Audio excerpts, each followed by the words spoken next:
નમસ્કાર મિત્રો, આજે સીધું ને સટના એપિસોડમાં આપણે રાહુલ ગાંધી 5મી ઓગસ્ટે ચૂંટણી પંચની પોલ ખોલવાના છે એની તો વાત કરીશું જ, પણ એની સાથે સાથે રાહુલ ગાંધીએ 7મી ઓગસ્ટે દિલ્હીમાં પોતાના નિવાસ સ્થાને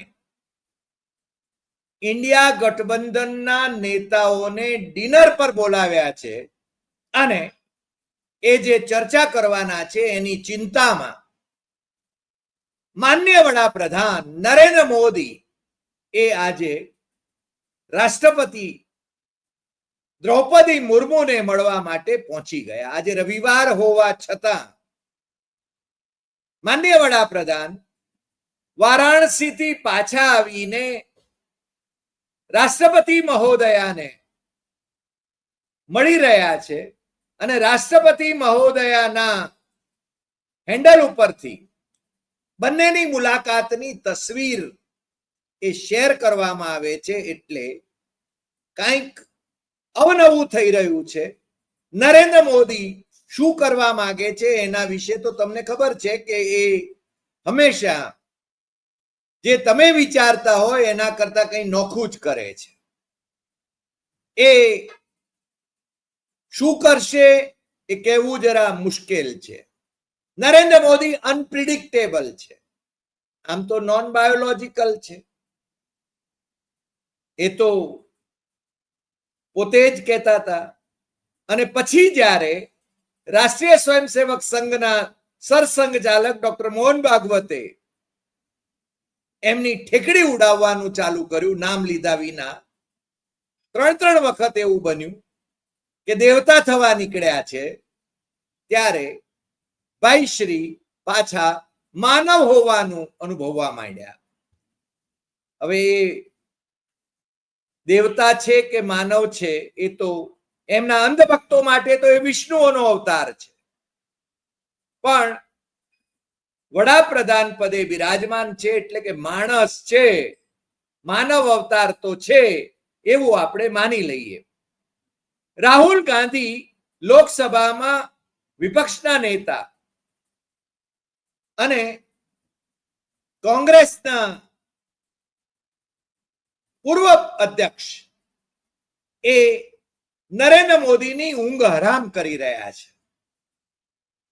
તમને જ્યારે આ અમે શબ્દો કહી રહ્યા છીએ ત્યારે કેટલાક અંધભક્તોને તો નરેન્દ્ર મોદી આમ પણ છે ને જાજુ ઊંઘતા નથી એવું માનવા માટે એ લોકો પ્રેરાશે, એમને લાગશે અને એમની ઊંઘ હરામ થતી નથી એવું એમને લાગે. પરંતુ અત્યારે એમની સત્તા પીપાસા જે છે, સત્તા ઉપર ચીટકી રહેવાની જે એમની લાલસા છે એ ક્લાઇમેક્સ પર છે. એ જે કંઈ કરે છે એમાં એમના પાસા ઉલટા પડી રહ્યા છે. વિદેશોમાં આંટા ફેરા તો બહુ માર્યા, તમારા મારા આપણા સૌના લોકોના ટેક્સના પૈસામાંથી એમણે અબજો રૂપિયા ખર્ચીને વિદેશના પ્રવાસો ખેડ્યા. સંસદનું સત્ર જ્યારે મહત્વનું ચાલતું હોય ત્યારે પણ એમણે અનેક દેશોની યાત્રાઓ કરી. આમ તો યાત્રા શબ્દ એ પવિત્ર શબ્દ છે, પણ અનેક દેશોની મુલાકાતે એ ગયા. એમના માટે યાત્રા અને પવિત્રતા એ કેટલી છે એ આપણે અત્યારે કહેવાનું, વિશ્લેષણ કરવાનું આપણે સ્થાન નથી. પરંતુ રાહુલ ગાંધીએ એમની નિંદર હરામ કરી દીધી છે એ વાત હવે કોઈ ના પાડી શકે એમ નથી. સંસદમાં રાહુલ ગાંધી હોય કે ઇન્ડિયા બ્લોકના કોઈ પણ નેતા હોય, એ જેવા ભાષણ કરે છે અને જે પ્રશ્નો ઉઠાવે છે એ પ્રશ્નોના ઉત્તર વાળવા માટે નરેન્દ્ર મોદીની લંગડી સરકાર, હા હું લંગડી સરકાર કહું છું, કારણ કે એમને બહુમતી પણ નથી મળી 2024ની લોકસભાની ચૂંટણીમાં. એમને એમ હતું કે 400 કે પાર મળી જશે ને બંધારણને કચરા ટોપલીમાં નાખી દઈશું. પરંતુ એમની એ મહેચ્છા ફળીભૂત નથી થઈ અને 370 જેટલી બેઠકો ભાજપને એકલાને મળે એવી એમની અપેક્ષા હતી, પરંતુ 272 બેઠકો પણ મળી નથી. 240માં એ સમેટાઈ ગયા છે અને 240 માંથી 100 જેટલા લોકસભાના ભારતીય જનતા પાર્ટીના સભ્યો એ કોંગ્રેસમાંથી આયાત કરેલા છે. એટલે કાલ ઉઠીને એ 100 સભ્યો એ શું કરશે એની પણ મૂંઝવણ મોદી શાહને છે, એવું કયા વિના ચાલે એમ નથી. રાહુલ ગાંધીએ બેંગલુરુમાં જઈને ચૂંટણી પંચની વિરુદ્ધમાં જે ભૂમિકા મૂકવાની છે, ચૂંટણી પંચ એ ભારતીય જનતા પાર્ટીને ખોટી રીતે 70 થી 100 બેઠકો લોકસભા 2024ની ચૂંટણીમાં જીતાડી શક્યું છે, એના પુરાવા એ રજૂ કરવાના છે.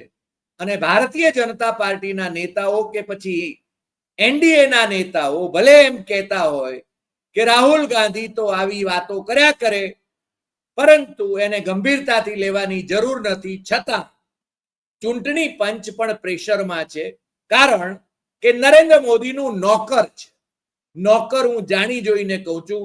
આમ તો ચૂંટણી પંચ બંધારણીય સંસ્થા છે, પરંતુ ચૂંટણી પંચમાં જે કમિશનરો નિમાય છે એ નરેન્દ્ર મોદીના કયાગરા કમિશનરો નિમી શકાય એટલા માટે એમણે કાયદો બદલી નાખ્યો અને એમાંથી ચીફ જસ્ટિસ ઓફ ઇન્ડિયાને બાકાત કરીને પોતાના કયાગરા મંત્રીને એમાં સામેલ કર્યા. એટલે વિપક્ષના નેતા રાહુલ ગાંધી વર્સિસ નરેન્દ્ર મોદી અને અમિત શાહ અથવા તો એમના બીજા કોઈ મંત્રી એ બેઠકમાં એ ચૂંટણી કમિશનરની પસંદગી કરે. એટલે તમને ખબર છે કે સ્વાભાવિક રીતે એ પોતાના કયાગરાની પસંદગી કરે.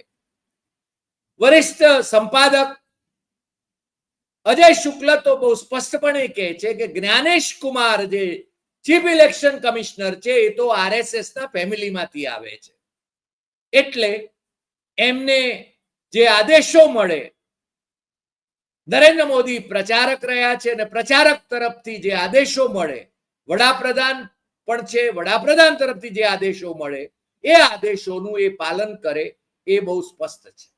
અને એટલા માટે 6 મહિનાની મહેનત પછી કોંગ્રેસના અભ્યાસી કાર્યકરોએ 6 મહિનાની મહેનત પછી જે કંઈ તારણો કાઢ્યા છે એ તારણો એ 5મી એટલે કે પરમ દિવસે બેંગલુરુમાં રાહુલ ગાંધી રિલીઝ કરવાના છે.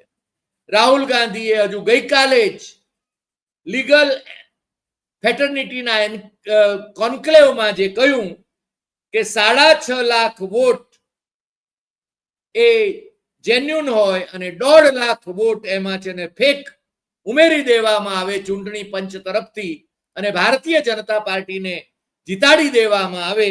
એવા 70 થી 100 જેટલી બેઠકો એ ભારતીય જનતા પાર્ટી જીતી 2024ની ચૂંટણીમાં અને એને કારણે એને 240 બેઠકો મળી. અન્યથા એ 150 160માં સમેટાઈ ગયા હોત અને નરેન્દ્ર મોદી એ ફરીને ત્રીજી વખત વડાપ્રધાન બની શક્યા ન હોત. જો કે જે ઘટનાક્રમ બન્યો છે એને ન બન્યો કહી શકાય એમ નથી, કારણ કે ઇતિહાસ જે છે એને છે ને ઇતિહાસ જે બન્યો છે એને તમે ભૂસી શકતા નથી. નરેન્દ્ર મોદીએ આ ગોટાળા ચૂંટણી પંચની મારફત કરાવીને એ જીત્યા છે, ત્રીજી વખત વડાપ્રધાન બન્યા છે. એ વાત રાહુલ ગાંધી કહે છે અને રાહુલ ગાંધીએ 5મી ઓગસ્ટે એના પુરાવા આપવાના છે. એ પુરાવાને એ એમ કહે છે કે એ એટમ બોમ્બ સાબિત થશે અને ચૂંટણી પંચ માટે નીચા જોણું થશે જો એમનામાં સંવેદનશીલતા બચી હોય તો. મને લાગે છે કે આપણી અદાલતો કે પછી સરકાર એમની સંવેદનશીલતા કેટલી રહી છે અને આમાં શું મોટો એ કોગ્નિઝન્સ લઈને એ કોઈ પગલા કઈ રીતે ભરે છે એ તો જાણે કે હવે ભૂલી જવાનું છે. પરંતુ જન આંદોલન જાગે અને આ સરકારની સામે આખા દેશમાં એક ઉહાપો મચે, અહિંસક આંદોલન ચાલે અને નરેન્દ્ર મોદીએ સત્તામાંથી જવું પડે એવા સંજોગો સર્જાય તો અમને બહુ આશ્ચર્ય નહીં થાય.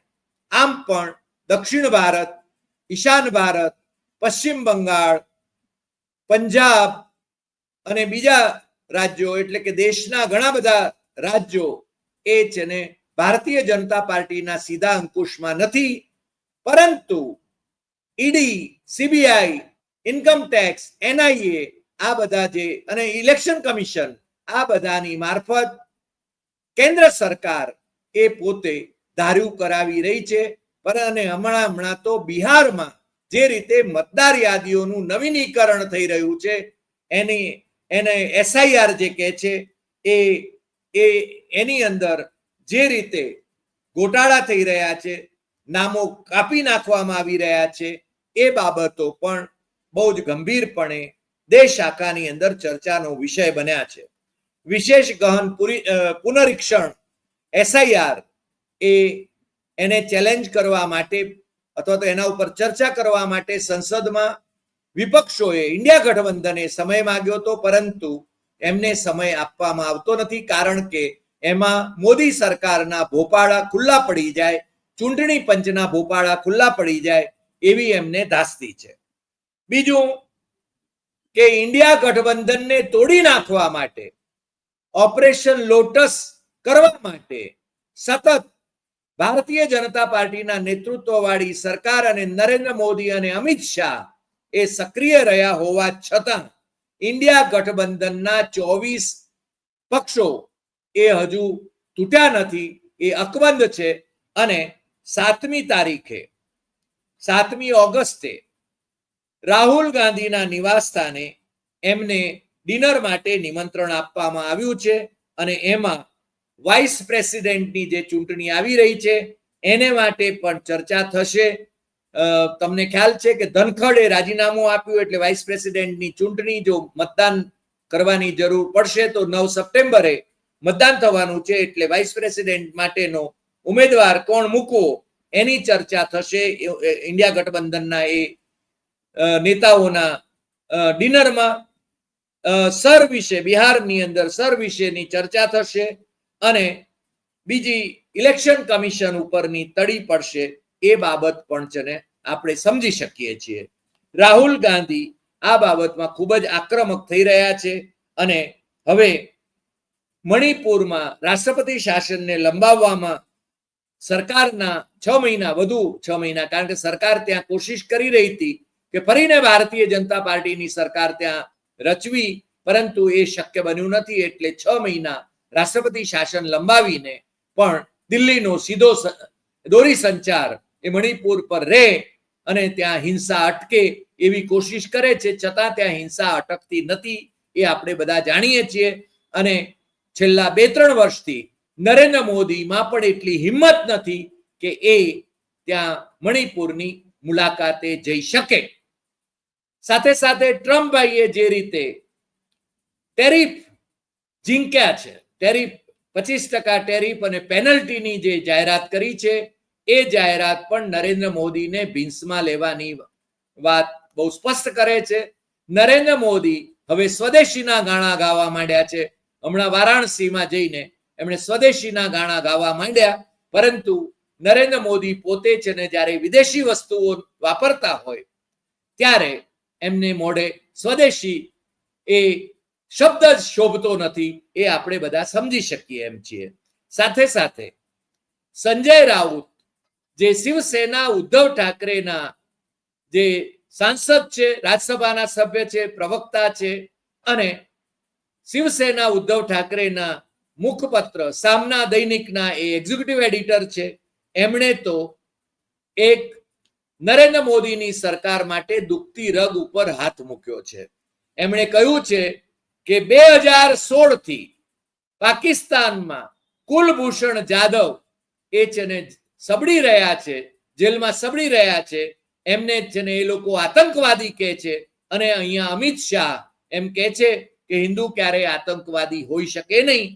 અમે પણ એવું માનીએ છીએ કે કુલભૂષણ જાદવ એ આતંકવાદી નથી, ત્રાસવાદી નથી, પરંતુ મોદી અને શાહની સરકાર કુલભૂષણ જાદવને છોડાવવામાં નિષ્ફળ રહી છે.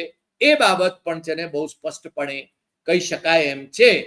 એટલે સંજય રાઉતે પણ મોદી સરકારને ભીંસમાં લીધી છે. મને લાગે છે મોદી સરકારની ઉપર ચારે કોરથી ભીંસ વધી રહી છે. વિશ્વના દેશો જેના એ આંટા મારીને આવ્યા એ લોકોએ, એ દેશોએ ઓપરેશન સિંદૂર વખતે પણ ભારતને પક્ષે ઉભા રહેવાનું પસંદ કર્યું નહોતું અને પાકિસ્તાનને, દેવાળિયા પાકિસ્તાનને આર્થિક મદદ કરવામાં બધા જ દેશો, એ યુરોપના દેશો હોય, ચીન હોય, અમેરિકા હોય કે યુનાઇટેડ નેશન્સ હોય, એ બધાએ છે ને, અને IMF હોય, એ બધાએ પોતે પાકિસ્તાન તરફી વલણ અપનાવ્યું છે. એ આપણે જોઈ શકીએ છીએ. એટલે ભારત અને નરેન્દ્ર મોદી એની વિદેશ નીતિ પણ નિષ્ફળ રહી છે. એ બાબત પણ આપણે જાણીએ છીએ. પરંતુ નરેન્દ્ર મોદી એ સ્વીકારવા માટે તૈયાર નથી. એટલે છેવટે 17 સપ્ટેમ્બરની આપણને પ્રતીક્ષા રહેશે. અને કેમ રહેશે એ તમે જાણો છો. મારે ફરીને એકવાર એ કહેવાની જરૂર નથી એવું હું માનું છું. આજે આટલી વાત. ફરી મળીશું નવા એપિસોડમાં નવા વિષય સાથે. તમને જો આ એપિસોડ ગમ્યો હોય તો સૌથી વધુ શેર કરશો, લાઈક કરશો, કમેન્ટ કરશો અને આપણી YouTube channel doctor Hari Desai Satyamev Tathyam એ સબસ્ક્રાઇબ કરવા માટે દેશમાં અને વિદેશમાં મિત્રોને જરૂર જણાવશો. નમસ્કાર.